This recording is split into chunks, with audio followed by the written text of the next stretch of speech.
Hey, dude. All right. Welcome back to Link in Bio. Oh, look at that. We have a whole audience today, sister. Dude, we have a lot of high school students here. Seniors, to be high exact. school seniors. And do you ever drive on the freeway and you get behind a school bus and you get kind of scared they're gonna poke fun at you? Look at a loser driving by himself. I'm like, dude, they're high schoolers are mean, but these are kind of cool. Yeah, I know. I remember high school. Was that your peak? Be honest. Dude, I feel like I did peak in high school. Chingues. I still live with my mom. You know what? That's fine. This economy is no joke, sister. Yeah. I moved out, but because my wife made me, you know? Like, she's like, I'm not living with your parents anymore. And I'm like, brother, you're doing a show. Get into anyway, it. sorry, guys. But we have a fun show for you today. As you can tell, we have some high schoolers in the house from Long Beach, right? Shout out the LBC. Hey. Is that what they say? Yeah. That's what Snoop Dogg says. Yeah. All right, but anyway, stories. So we got Bad Bunny's ex suing him. $40 million. I'm not gonna say anymore because it's crazy. And then we have the blue and black dress going viral again, or was it white and gold? It was blue and black.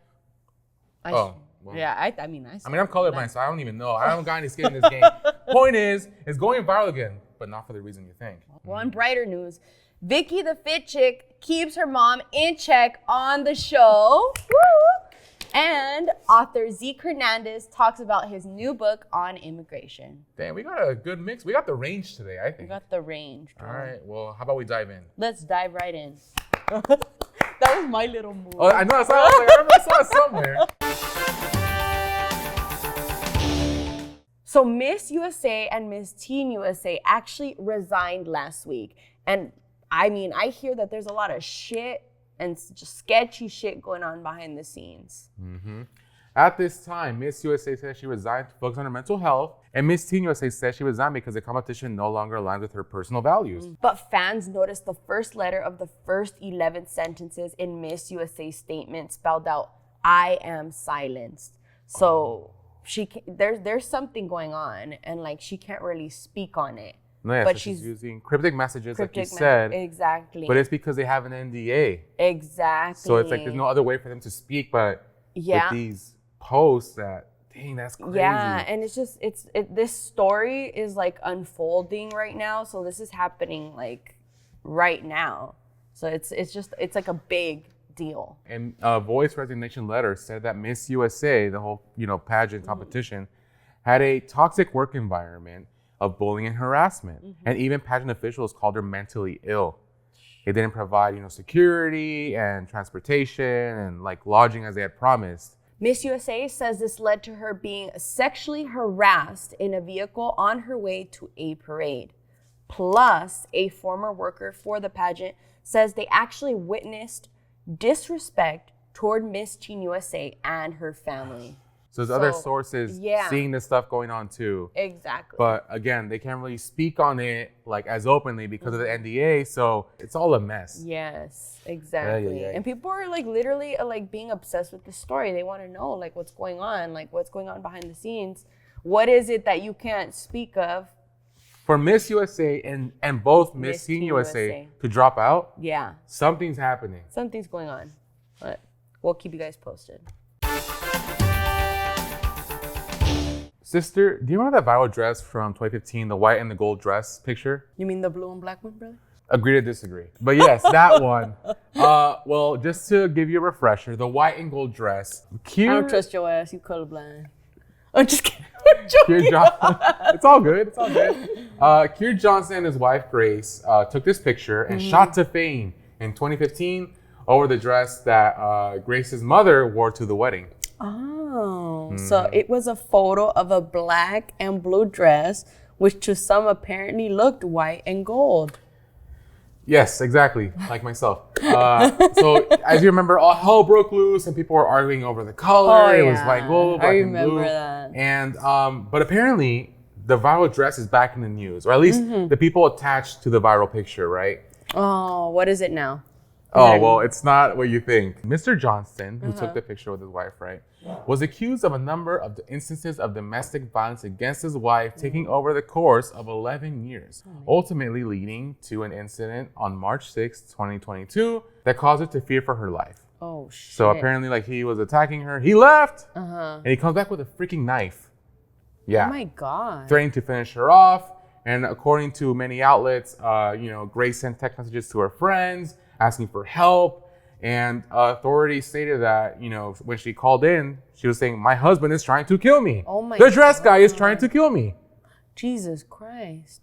That's crazy, brother. But you never really know people, right? You think like, oh, like they posted about a dress. Like they're very nice and friendly. And you don't know the people behind the homeboy's viral trying memes. to kill. Yeah. That's crazy. This husband's trying to kill his wife, and his claim to fame was a dress. So it's like, it's just crazy that this dress is making its rounds again because of the crazy story that's attached to it. Like, it's like the where are they now? Yeah, it all went dark. It all went dark.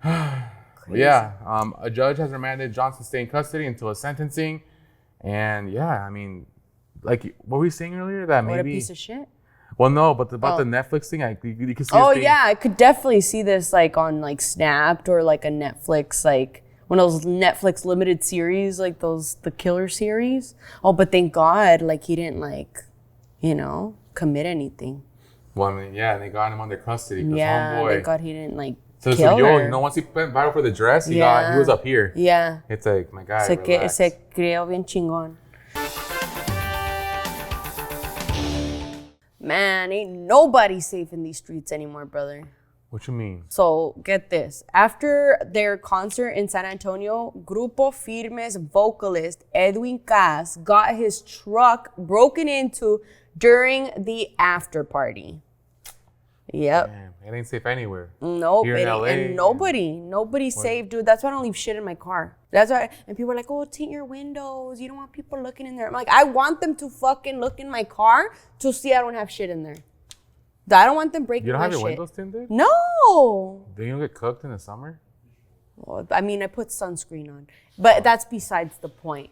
The incident occurred at El Remedio Mexican Kitchen and Bar, where Cass was enjoying the celebration. Damn, can't even party in peace. There must have been some valuable stuff because even like the restaurant and like the restaurant/bar, they're even like going on social media asking for the person that stole the stuff if they could return them. Oh, word? Yeah. That's kind of cool. I mean, like, because usually I'm assuming they would like, oh, we're not going to get involved there. But like, that's cool that they're like showing him love and support and like, hey, get Edwin's stuff back because...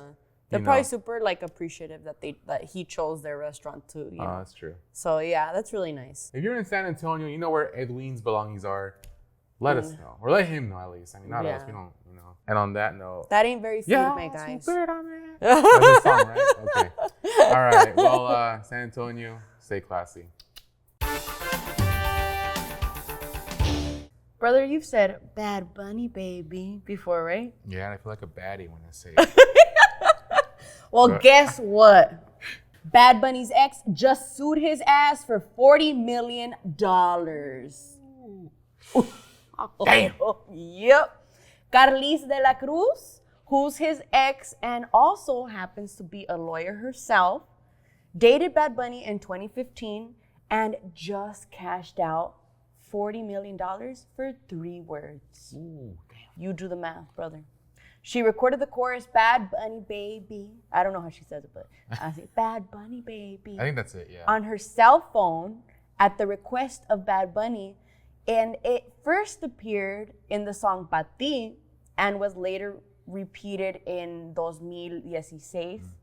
And Bad Bunny continued to use Carlice's voice in his concerts. So, I mean, she sued his ass. I don't know why that's what to say. He went from Bad Bunny baby to Sad Money baby. But like, cause dude, 40 million. I did the math. Wait, it's like 13 million per freaking word. That's crazy. That is crazy. Yeah, dude. The ruling favored her claim of unauthorized use of her voice in Benito's songs. And now I feel like he's looking at Kendall like she's a saint. Like, you wouldn't do that to me, right, mommy? Right, mommy. Well, Carlice definitely stood on business, brother. Facts. I mean, 40 mil. Damn. I mean, all I have to say is get that bag, girl. Get that bag. And I don't know about you, but Ever since Bad Bunny started going out with Kendall Jenner, like, shit's been going south. It's the pinche Kardashian curse, sister. What That's what it is. Kardashian curse. Yeah. Porque como que like 40 million. I Dude, mean, it's weird, huh? Like, it's crazy. And I knew this shit would happen. I knew it. Yeah. 8 high school students were taken to the hospital by paramedics after eating edibles at the La Brea tar pits on a field trip. The local news even called a helicopter overhead. Dude, it's like them kids took the magic school bus on this field trip. And they went on a little ride, you know what I'm saying? Oh, but like, God. Imagine your mom like watching the news and she's like, oh yeah, is that Alejandro? Cabrón, I see your red eyes through the camera. They caught it in 4K, sister. Through the camera. Damn. 4K.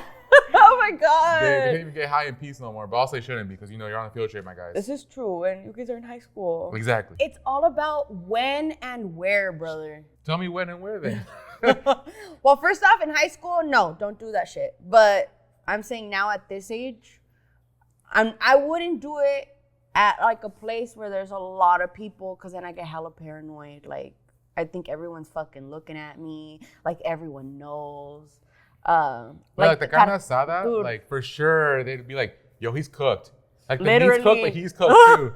You know, like I'd be like, yeah, like ese güey como que anda algo mal con ese güey. Y mira cómo anda comiendo. It's like the munchies. Dude, all the fucking carnes. ¿Con cuántas carnes se chingó? Ay, éntrale, güey. But honestly, it's like a rookie mistake, guys. Come on, first you're minors, and second it's a field trip. So have some class. Oh my God. Okay, I'm sorry. But it's just like, come on. What is high school? Anywho, never mind. Sorry, guys. No, please don't do do not it. Smoke on your field trips. Yes. And if you do, you know, don't get caught on Skycam. I don't know. I'm gonna say something that I shouldn't say, so let's move on. Say it. No, No. It's the kids. It's kids. All right, well, kids, stay in school. I used to like to visit the Big Apple, but I don't know anymore. Why? Es que este güey. New York City Mayor Eric Adams just said illegal aliens could solve lifeguard shortages because we're excellent swimmers. The fuck? Yeah, exactly. And he said that out loud with a bunch of people, and he said that with his chest. Oh, damn. So it wasn't like it wouldn't be right as a joke either, but. No, he said it like, hear me. This man is an imbecile, dude. How the hell is he in charge of NYC? Mayor Adams, what else are we excellent at? What else? We're good at public speaking, unlike this guy. We're good at making some bomb-ass carne asada. Yeah. We're good at showing up late to things. We're good at... Oh, we're hard workers. We're hard, yes, that too. Hard I'm showing all the bad stuff. I'm so sorry, guys. Getting early to the airport. You know we show up like 5 hours early. Yeah, we are. Yeah. I mean, I think I'm not that dumb. We're amazing. We're amazing. Yeah, we're amazing. But anyways, honestly, like, I can't tell if homeboy actually meant that or like he had like a freaking freeze brain. Like he's like AI, like a robot. Mm-hmm. He looks a little off there. Yeah. Maybe that's when he said it. He's like, oh shit, I fucked up. Yeah. Oh shit, compute. Anyways, but it's just been a rough week in New York City. Apparently the governor even said that Bronx kids don't know the word computer. And now we would make great lifeguards because we know how to swim. Who are these people? I know, man, but I'm not going back to New York City. That's how they're gonna treat me. I don't like that. The disrespect, man. You have good pizza though. But that's all I'll say. I don't know. Today we are here with Vicky the Fit Chick, guys.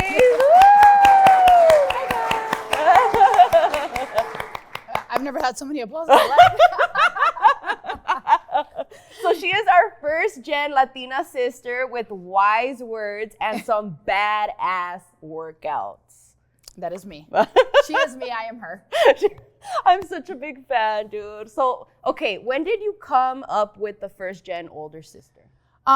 It was, I think, January of 2022. I didn't initially just think of it. Mm-hmm. It's just, I felt like I was kind of like writing a letter to myself on social media. And then I was like, oh, it would be cool to say like first gen Latina sister because a lot of these girls in my DMs, a lot of my followers call me their big sister. And then they always come in my DMs and they ask me for advice. I'm like, well, it goes hand in hand. I love that. And a lot of us don't have older sisters. Like I wish I had like sisters. I only have like a younger brother. So it's good to have people like you where it's like, oh, I can go to her to like get that sisterly advice. Yeah, and I'm the oldest, so yeah. I don't have an older sister, but I am the oldest. Yeah. Oh, I love that. And can you break down your mom hairstylist rant? Like, I feel like we've all been kind of like put in that situation. I've had many times with my mom that it's been like my breaking point, and I feel like all of us as Latinas have that. I was my mom's chauffeur. Oh. I would basically take my mom everywhere. And one day I got fed up and I said, you know what? Maybe this wasn't the smartest idea because then I got hit with a bill. I was like, I'm going to go buy you a car. Yeah. So I'm done. I'm not your chauffeur anymore. But like, so I'm like, here, there's no more favors. When she went to the hairstylist, she's not, and I feel like a lot of our Latino parents go through this. They're not very outspoken. So she literally called me and said, hey, can you tell our hairstylist to curl my hair today instead of straighten it? And I'm like, you're sitting there right there with her. And so obviously I do it. But in that moment, I was so frustrated that I was like, I'm going on a rant. And I didn't expect that rant to go crazy. And yeah, no, she actually got mad at me. She's like, why are you telling people my business? Here I am again telling her business. Oh my God. No, but we definitely can relate. Like there has been instances where I'm like, Mom, like, dude, like, stop. But then again, I think I'm like, oh, por todo lo que hizo para mí. Yeah. You know? And then I feel bad because I'm like, yeah, my mom came over here when she was 17. Yeah. Freshly married, no family here. She had 2 kids by the age of 20. I'm like, I couldn't even get my life together at 20. Had 2 kids. Yeah. And like, I feel bad because like she sacrificed a lot for me. She's done a lot for me. So, which is why I give back to her a lot too. But it's frustrating because I also have other siblings, but I'm the one that she comes to, and I'm like, I can't do it all. Yeah. Even though you think I can, I simply can't. And how can we put our needs first? Like, what's a way to set boundaries? That's a hard one. How do I put this? So basically, I take care of my little sister too. Mm-hmm. So I basically have raised her along with my mom. Mm-hmm. And she would spend 3 to 4 nights in my apartment, and I would take her to school because my mom works very early mornings. And again, I have other siblings. Why do I have to do everything? Yeah. So it got to, again, my breaking point yet again for a different situation. And I was vocal with her and I was like, hey, I can't do this. It's either I'm going to be helping out financially or I'm going to be helping out physically. I can't do both because helping out everybody else is completely draining me. She didn't talk to me. Like for maybe 2 days, I had to give in and call her. And now after having that conversation, yes, now I only take care of my sister once a week, but it is a hard conversation to have because I feel like our parents aren't emotionally equipped to deal with these kind of conversations. Yeah. And they easily get frustrated. And like my mom, I don't know about everybody, like, no quiero hablar. And I'm like, lady, we need to have a conversation about this, but they're not like that. You get me? And I feel like a lot of Latino parents will easily shut down a conversation instead of, addressing the issue. Exactly. Or admitting, that they're wrong. No, they'll never admit they're wrong. Yeah. I'm like, dude, like it really takes a lot for my mom to walk in my room and say like, mija, I did wrong. Yeah. Mostly it's like, I well, dang, at least your mom does that. My mom's never done that. She'll be like, ¿qué estás haciendo? And I'm like, oh, now you're breaking the ice. I know. Or she'll bring like, oh, te cociné algo, like to say I'm sorry, but she'll never really say it. But so I know you mentioned kids in your videos, and do you want kids or like? No, absolutely not. And that's okay. That is okay. My mom has said also this, that since from like people try to change my mind, like, oh no, you'll know when you're ready. I'm like, no, my mom has literally told me from like the age of 10 that I've always said I don't want kids. Yeah, and that also goes back to being very, very young and not and taking care of my siblings. Yeah. Like, how like no le abras la puerta a nadie. Yes. Yeah. So I've always put a lot on my plate. I've always helped others. I've always helped my mom. And I'm just like, I don't mind doing that. But for the rest of my life, I don't want to take care of anybody else. I just want to take care of me. I want to focus on me and live for me. And that's okay. I love that. And I feel like Mate, you've been doing that, right? You've been doing that. So it's like, I already did it. Like, I do the school drop off. I've Yeah. done all the things. I've raised the kids. I've been up with them in the middle of the night crying at 4 months old. Like, I've done all of that. I think it's a good thing to be self-aware that you don't want children, and that's okay. That's okay. Like, if people try to change your mind, I think that's like an issue on them and not on yourself. You're doing the smart thing. You're self-aware. I'm not fully equipped to be a mother. And people should just simply understand that. Yeah. But they won't. But they won't. But they won't. But I mean, at the end of the day, it's your life. Yeah. Exactly. Yeah. The only person opinion that matters is yourself. They're not paying your bills. You are. Exactly. And they're not going to pay for these kids. This is true. Thank you so much, Vicky. We really love having you on the show. Thank you for having me. I appreciate it. Gracias. And where can people find you on Instagram? All my socials are Vicky the Fit Chick. Simply at Instagram, TikTok, YouTube. I need to get back on my YouTube game. But they're all, you can find me under Vicky the Fit Chick. And I have something very exciting coming to the fitness world very soon. Ooh. Stay tuned. Yes. Let's give it up for Vicky, guys. All right. Today we are joined by Zeke Hernandez, an author and professor at Wharton. Zeke, can you hear us? Yes, I can. Good to be with you. Hi, Zeke. Welcome. Thank you. Thanks for inviting me. So we're going to be talking about your book, your new book, The Truth About Immigration. Why did you decide to write this book now? Well, actually, I wrote it because we're at a historic moment. Exactly 100 years ago, in May of 1924, the U.S. passed its most restrictive immigration law in history, and it blocked the entry of all Asians, basically all Southern and Eastern Europeans. And back then, the concerns that America had about those newcomers were the same concerns that we're seeing in the news today about Latin Americans and Asians, worries that they steal our jobs, that they undermine our culture, that they do a lot of damage. And the political moment is such that we could make the same mistake we made back then. We know that that restrictive law hurt America's economy, it hurt America's leadership, America's safety. And so it's important to tell the truth about what immigration really does for us, that it's a net positive economically and socially. That's what the book is about. It tells the evidence of those things, and it does so with a lot of stories that are relatable for everyone. So I feel you kind of touched on it, but what's the biggest myth about immigration and the economy? Do you mind diving deeper into that?